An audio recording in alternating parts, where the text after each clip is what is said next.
জুলাই জুলাই করছো যারা, শুনে রাখো বন্ধু তারা। জুলাই আছে ততদিন, এই সরকার যতদিন। এই সরকার শেষ, ৭১-এ ফিরে যাবে আবার বাংলাদেশ। প্রিয় বন্ধুরা, প্রিয় দেশবাসী, এই ভিডিওটা পৃথিবীর যে যে প্রান্ত থেকে দেখবেন, সকলের প্রতি রইল আমার অজস্র ভালোবাসা, অভিনন্দন। প্রিয় বন্ধুরা, একটি সত্য কথা না বললে নয়। এই জুলাইয়ের জন্ম যদি ৭১-এর জন্ম না হতো, এই জুলাইয়ের জন্ম হতো না। ৭১-এর জন্ম না হলে আমরা ফিরে পেতাম না এই স্বাধীন সার্বভৌমত্ব বাংলাদেশ নামের মানচিত্র। আমরা পেতাম না কখনো এই লাল সবুজের পতাকা। আজ যারা জুলাই জুলাই করছেন, আমি তাদের বিবেকের কাছে প্রশ্ন ছুড়ে দিতে চাই।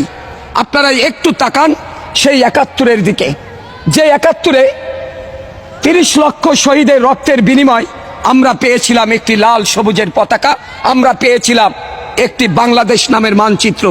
আর সেই মানচিত্রকে ধূলিসাৎ করে দিতে পারেন না এই ৭১-এর। ধন্যবাদ।